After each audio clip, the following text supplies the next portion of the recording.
Black and white digital நேயர்களுக்கு அனைவருக்கும் இனிய வணக்கங்கள்.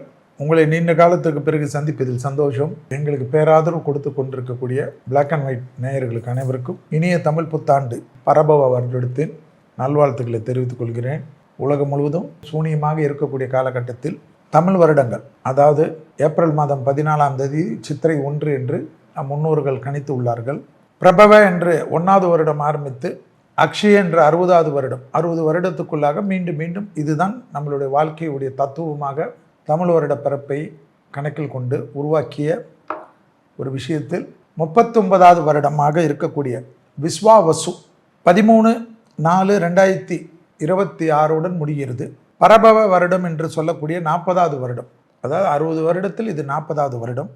இது அடுத்த வருடம் பிறகு பிளவங்க என்ற வருடம் 41வது வருடமாக வரும். ஸோ இந்த தமிழ் வருடம் என்பது சிறப்பு. சூரியன் மேஷத்தில் வரக்கூடிய நாளே நாம் தமிழுடைய சித்திரை பிறப்பாக காட்டுகிறோம்.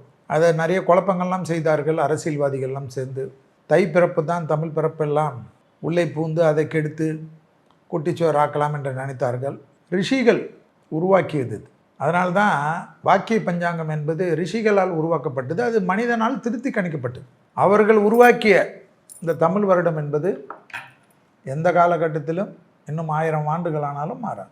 இது நிலைத்து நிறுந்து இந்த வெண்பாக்களுக்கும் அதற்கேற்றவாறு இருக்கக்கூடிய பலன்களும் அந்தந்த காலகட்டத்தில் அதற்கேற்றவாறே நிகழ்வுகள் நடக்கக்கூடிய காலகட்டம். எவ்வளோ விஞ்ஞானம் வளர்ந்தாலும் சரி, இதுதான் அதனுடைய தாத்பீகம். இந்த பரபவ வருடத்தில் ராஜாவாக குருவும், மந்திரியாக செவ்வாயும், அரக்காதிபதியாக சந்திரனும், இப்படி எல்லோரையும் பிரித்து இருக்கக்கூடிய இந்த காலகட்டத்தில் மந்திரி செவ்வாய் வருவதனால் பெய்ய வேண்டிய மழையெல்லாம் பெய்யாது, பெய்யக்கூடாத இடத்துலலாம் மழை பெய்யும், வறட்சி வரும், வெள்ளம் வரும், பொருள்கள் தட்டுப்பாடு வரும்.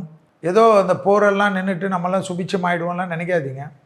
என்ன திட்டினாலும் பரவாயில்ல, இந்த செல்வி வாயால் நல்லதே வராதுன்னு கூட சொன்னாலும் பரவாயில்ல. 2031 வரைக்கும் படு கஷ்டப்படுவோம். கொரோனா காலகட்டத்தில் எதுக்கு தட்டுப்பாடோ அதுபோல் என்னென்ன நினைக்காததெல்லாம் தட்டுப்பாடு ஏற்படும். விவசாயிகளுக்கு உர தட்டுப்பாடெல்லாம் அந்த பெட்ரோலியத்தால் ஏற்படும்.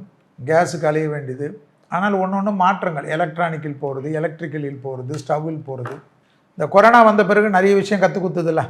என்ன 1000 பேர் 2000 பேர் வேலை செய்கிற ஒரு இடத்துல தான் போய் வேலை செஞ்சுருந்தாங்க பெரிய பெரிய நிர்வாகம்லாம். ஆனால் கடைசியில் வீட்டுக்குள்ளேயே உட்காந்துன்னு ஒரு லேப்டாப்பில் உட்காந்துக்கின்னு ஷார்ட்ஸுக்கு மேலே ஒரு டவலை போட்டுக்கின்னு உட்காந்துலாம் வேலை செய்கிறாங்க இல்லையா? அப்போது அதுபோல் ஒன்று கற்றுக் கொடுக்கும். அதாவது தெய்வ வளம் என்பது ஒன்று கற்றுக் கொடுக்கும். அதுபோல் இப்பொழுது பெட்ரோலியத்திற்கு, எரிவாயுகளுக்கு, பெட்ரோலியத்தால் வரக்கூடிய மற்ற தொழிற்சாலைகளுக்கு பயன்படக்கூடிய விஷயமெல்லாம் தட்டுப்பாடு ஏற்படக்கூடிய காலகட்டம். நிறைய முதலீடுகள், பெரிய பெரிய கம்பெனிகள் ஒன்றுமே இல்லாத ஆகிறது. ஏற்கனவே அயல்நாட்டில் இருக்கவங்களுக்கெல்லாம் நம்ம சொன்னது தான். அமெரிக்காலாம் பெரிய பிரச்சனைக்கு ஆட்படும். அந்த நாட்டில் போய் கொள்ளையடித்து நாட்டு அதிபரை கடத்துறது. ஒரே ஒரு ஆள் உலகத்தை எவ்வளோ கஷ்டப்படுத்திட்டார் பார்த்தீங்களா? அதுதான் ஹிட்லர்னு ஒரு ஆள், முசோலினின்னு ஒரு ஆள். அதுபோல் எவ்வளோ இந்த நாட்டில் பிரச்சனைகள் இந்த உலகத்தில் பார்த்துருப்பீங்க. அதுபோல் ட்ரம்ப்னு ஒரு ஆள் தப்பாக திட்டம் போட்டு அமெரிக்கர்களுக்கு இருக்கக்கூடிய பிரச்சனையே என்னவென்றால் பொய் பேசுவதில். பொலிட்டீஷியன் மாதிரி இவர்கள் மட்டும் பரிசுத்தமானவர்கள், உலகத்தில் இருக்க மற்றவங்களாம் அயோக்கிய மாதிரி. ஒரு கட்சிக்காரங்க மற்ற கட்சியை பற்றி பேசலை. அதுபோல் உலகத்திலே அமெரிக்கர்கள் தான் உத்தமர்கள். அதை நம்ம ஆளுங்க நம்புவான். அதுதான் ஆச்சரியமாக இருக்கும். பல்லில் கறி போட்டு ப்ரஷ் பண்ணால் வெள்ளைக்காரன் உப்பு போட்டு ப்ரஷ் பண்ணால் அதெல்லாம் தப்பு, இப்படி போட்டு பண்ண. கடைசியில் அவனே பேஸ்ட்டில் உப்பு போட்டு எடுத்துன்னு வருவான், பேஸ்ட்டில் கறி போட்டு எடுத்துன்னு வருவான். அதை சூப்பர்னு வைங்க. இதுபோல் இந்த அமெரிக்கர்கள் அப்படி தான். ஈராக்குடைய அதிபதி சதாம் ஹுசேன் அணுகுண்டு வைத்திருக்கிறார்னு சொல்லி அந்த நாட்டினுடைய எல்லா இயற்கை வளத்தையும் பிடிப்பதற்கு கொள்ளையடித்து பாம்பாக போட்டு அப்பாவிகளை கொன்று சதாம் ஹுசேனை கண்டுபிடிச்சி குகைக்குள்ளே கீழே போய் பாதாளத்தில் போய் இழுத்துன்னு ஃபோட்டோ போட்டு அவர் தாடியை ஷேவ் பண்ணி கொடுத்தது தான். அது கூட அவர் ஒத்துக்க மாட்டேன்ட்டார். வீரமகனாக இருந்து ஒரு சின்ன பென்சில் குண்டு கூட கிடைக்கல. இதெல்லாம் யாராவது கேட்குறீங்களா? ஒருத்தர் கேட்குறீங்களா? ஒரு ஆள், ஒரு ஊர், ஒரு நாடு, ஒரு சந்தோஷமாக இருக்கக்கூடிய மக்கள், அந்த நாட்டில் அவர் என்ன சட்டம் வேணுமோ போட்டுக்கிறார், என்ன வேணுமோ போட்டுக்கிறார். அந்த மக்கள் புரட்சி செய்யட்டும். இவங்களுக்கு என்ன? இங்கே நம்ம செஞ்சால் ஒத்துப்பீங்களா? வெனிசுலா அதிபரை நைட்டோட கடத்தின்னு போனார். எல்லாம் இந்த கிரகங்கள் பண்ணுறது. இது போல் அரக்கர்கள் வருவார்கள். ஈரானுக்கு 20 வருடமாக பொருளாதார தடை, ரஷ்யாவுக்கு தடை. யோசிச்சு பாருங்கள். அவங்க நாட்டில் அவங்க எப்படி வேணுமா இருந்துட்டு போகிறாங்க. மன்னரை கொன்று விட்டால், குடும்பத்தை கொன்று விட்டால், பயந்து டோட்டலாக சரணாகதி ஆவார்கள் என்று நினைத்தார்கள். ஈரானுடைய வம்சம், ஈரான்லாம் போருக்கு அந்த காலத்திலேருந்து கற்றுக் கொடுத்தவர்கள், அதெல்லாம் மறந்துட்டாங்க. ரத்தத்திலே ஊறிய விஷயங்கள் அந்த ஊர் மக்களுக்கு. என்ன பண்ணாங்க, அமெரிக்கையில் நம்பி தொழில் பண்ணுறதுக்கு அமெரிக்காக்காரங்களுடைய இராணுவத்தை வைத்து அவங்களுக்கு பாதுகாப்பு கொடுக்குறேன்னு சொல்லி அதுக்கு ஒரு கட்டாய வசூல் பண்ணி எல்லா ஹோட்டலையும் ஆக்குபை பண்ணி எல்லா தொழிலும் முதலீடு பண்ணி அந்த நாட்டில் துபாயில், கத்தாரில், குவைத்தில், சவுதி அரேபியாலன்னு எல்லா இடத்துலையும் கொள்ளையடிச்சிருந்தாங்க இல்லையா? அந்த இடத்தெல்லாம் ஓட வச்சாச்சா? இப்படி திருப்பி கொடுப்பாங்கன்னு நினைக்கலையா? அவங்கெல்லாம் சமாதானமே வரல. ஆனால் வாக்கியபடி சனி குரு வீட்டுக்கு பேரிச்சான பிறகு போரெல்லாம் ஆரம்பித்து கடைசியில் போரில் புறமுதுகிட்டு வாங்கி என்னென்ன சேதங்கள் இஸ்ரேலுக்கு ஆச்சு, இவங்களுக்கு ஆச்சு. நான் எந்த நாட்டுக்கும் சம்மந்தம் இல்லை. எதுக்கு ஒரு சந்தோஷமாக இருக்கிற உலகத்தை கெடுத்தீங்க? அதை அடிக்கிறது, இதை அடிக்கிறது, தண்ணி வர இடத்த அடிக்கிறது, குழந்தைங்களை அடிக்கிறது, டாட் பூட்டுன்னு வந்து கேமரா முன்னாடி இங்கிலீஷில் பேசிட்டா இங்கிலீஷில் பேசுகிறவன்லாம் தப்பு பண்ண மாட்டான்னு நம்ம மக்கள் நினைக்கிறது. வெள்ளையாக இருக்கிறவன் எப்போவுமே பொய் சொல்ல மாட்டான்னு நம்ம மக்கள் நினைக்கிறது. இதெல்லாம் நடந்ததா? அப்போ இந்த பரப வருடத்தில் வந்தவுடனே இந்த பரப வருடம் உங்களுக்கு எல்லாமே சுபிச்சத்தை கொடுக்குமா? கேட்கணும், எல்லாரும் கேட்கணும், எல்லா தலைவர்களும் கேட்கணும், மக்கள் கேட்கணும். இன்றைக்கி தான் சோஷியல் மீடியாவில் இருக்குல்ல, அது எந்த மதமாக இருக்கட்டும், ஒரு மதம் அழியிறது எப்படி நம்ம ஒத்துக்க முடியும்? நம்ம மதத்துக்கு ஏதாவது பிரச்சனை வந்தால் சொல்கிறீங்கல்ல, ஒரு இன மக்கள், ஒரு ஊர் மக்கள், இதெல்லாம் இந்த போராட்டம், இந்த யுத்த காண்டமெல்லாம் டக்குன்னு சரியாகாது. ஆனால் முதலீடுகளில் கண்டிப்பாக நகை விலை குறைஞ்சிக்கினே இருக்கும்னு நம்பாதீங்க. குறையரிச்ச சந்தோஷமாக வாங்கி போட்டுட்டு மூடிக்கோங்க, வாயை மூடிக்கோங்க, தூக்கி லாக்கரில் போட்டுருக்கு, சரியாக ஏறும். நகையுடைய இதில் தங்கம் வந்து ரொம்ப ஏறும், எழுதி வச்சுக்கோங்க. இந்த இறங்குற மாதிரி இதெல்லாம் வித்தை எப்படி? நீங்கள் நிறைய நகை விற்பீங்கன்னு தான், வாங்கிறதுக்குன்னு ஒரு எல்லாமே சிண்டிகேட் தான்.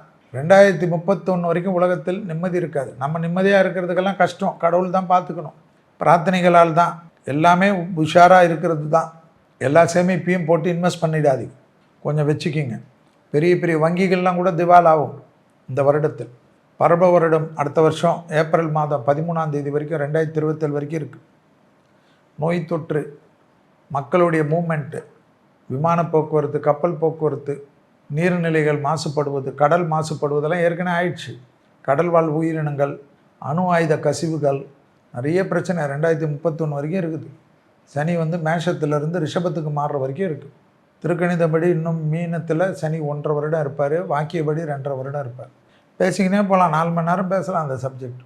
பிளாக் அண்ட் ஒயிட்டில் பார்க்குறவங்களுக்கு போர் அடிச்சிடும். எனக்கு மேஷத்துலேருந்து மீனம் வரை ராசிக்காரங்களை பற்றி சொல்லியான்றீங்க. கண்டிப்பாக அதை சொல்கிறேன், பட் தெரியணும் எப்படி நடக்குது எல்லாமே. ட்ரம்ப் இவ்வளோ பண்ணிட்டார்ல, இந்த வருஷம் அவரும் நிம்மதியெல்லாம் இருக்க முடியாது. ஏன்? சாபம் கிடையாது, எல்லாத்தையும் அழிச்சார்ல, அவர் அவ்வளோ சேர்த்து வச்சுருக்காரு, எல்லாமே அவருக்கும் பிரச்சனை வரும். 2031 வரைக்கும் அவரும் ஃபேஸ் பண்ணணும். ஏற்கனவே பில்கேட்ஸை பற்றி நான் 2020 பேசுகிறச்செல்லாம் யாரும் நம்பலை. பில்கேட்ஸால் தான் இந்த உலகத்துக்கு பேரழிவுன்னு. இப்போ கூட வந்து இந்தியா வான்வெளியில் கிளைமேட் சேஞ்ச் பண்ணுறதெல்லாம் பண்ணிட்டு இருக்கிறாங்கன்னு ஒரு இது ஸ்பெக்குலேஷன் ஓடுது.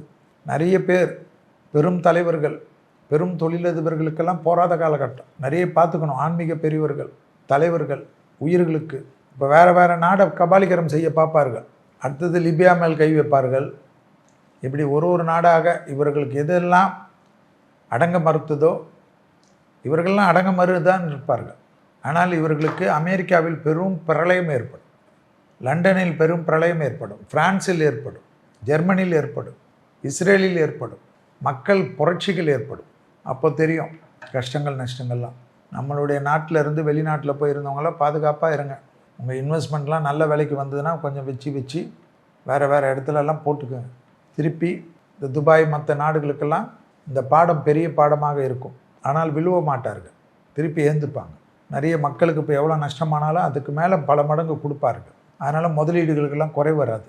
மன்னர் அதுபோல் மன்னர் நின்று காட்டுவார். மக்களுடன் இருக்கக்கூடிய மன்னர் நிறைய பெனிஃபிட் கொடுப்பாங்க. ஸோ கண்டிப்பாக அடுத்த 5 வருடத்தில் அதனுடைய டெவலப்மெண்ட்லாம் நன்றாக இருக்கும். இந்தியா சுற்றி இருக்கிற நாடுகளால் இந்தியாவுக்கும் மிக கவனமாக இருக்க வேண்டும். தீவிரவாதம் மட்டும் இல்லை, போகிற கால் கூட. ஸோ எப்பொழுதும் ஒரு நிம்மதி இல்லாமல் 30% தான் நான் கொடுப்பேன் ஆவரேஜ் இந்த வருஷம் பரப வருடம். நான் ஏற்கனவே அப்படி தான் சொன்னேன் 2026ஆம் ஆண்டு 35% கொடுப்பேன்னு. எல்லாத்துலேயும் பேசியிருக்கேன். கிட்டத்தட்ட 25 சேனல் புத்தாண்டு பலன் பேசியிருக்கேன். எதுலேயுமே மாற்றி சொல்ல, எல்லாத்துலேயும் என்ன கல்வி தான் நீங்களும் ஊற்றுனீங்க, நானும் விட மாட்டேன். ஸோ இந்த பரப வருடத்தில் குறிப்பாக உக்கிர தெய்வ வழிபாடு, காளி, வாராகி, பிரித்திங்கரா, சூலினி, நரசிம்மர், உக்கர நரசிம்மர் இதெல்லாம் கும்பிடுங்க, பிரார்த்தனை செய்யுங்கள். அவரவர் மத வழக்கப்படி பிரார்த்தனை செய்துங்கள். நீர்நிலைகளை புதுப்பிங்கள், பசுமாடுகளுக்கு உணவளியுங்கள், ஏழைகளுக்கு உணவளியுங்கள், துணிமணிகளை கொடுங்கள், மருந்து மாத்திரைகளை கொடுங்கள். மருத்துவத்தெல்லாம் பெரிய புரட்சி ஏற்படும். கிட்னி பிரச்சனை, கிட்னி டிரான்ஸ்பிளான்ட்டு, ஹார்ட் டிரான்ஸ்பிளான்ட்டு ஏற்கனவே சொல்லினே இருக்கேன். அதெல்லாம் முதுகு தண்டுவடம், மூளை ப்ராப்ளம், மறதி போகிறது, எல்லாத்துக்கும் மருந்துகள் வந்துடும். சரியான டெவலப்மெண்ட் ஆகும். போர் உக்திகள்லாம் மாறிடுச்சு. போர் உக்திகள்லாம் அந்த காலத்தில் ஒரு வில்லில் போய் ஒரு அம்பு போனால் 100 அம்பாக மாறும்பார். அது போலலாம் கொண்டு வந்துட்டாங்கல்ல, வானத்தில் வேடிக்கையாக விட்டாங்கல்ல ஈரான்காரங்க. அது போலலாம் நிறைய போர் யுக்திகள் எல்லாமே மாற்றம் கண்டிப்பாக டெவலப்மெண்ட் ஆகும். அதே போல் அரசியலிலும் எதிர்பார்க்காத நிறைய விஷயங்கள்லாம் நடைபெறக்கூடிய பராபவ வருடம். தேர்தலை பற்றி நிறைய கேட்டிருக்காங்க. கண்டிப்பாக அது தனி நிகழ்ச்சியாக, நான் ஒரு அரசியல் கட்சியில் இருக்கனால இப்போ ஏதாவது பேசினேன்னா அது நிறைய பேருக்கு பாதிப்பு ஏற்படுவது. கண்டிப்பாக எலெக்ஷனை பற்றி பேசுவேன். ஏன்னா ஜோதிடனை தான் எனக்கு பிடிக்கும், அரசியல்வாதியான்றதில்லை. ஸோ அதை பற்றியும் பிளாக் அண்ட் ஒயிட்டுக்கு தனியாக ஒரு நிகழ்ச்சியில் பேசுவோம்.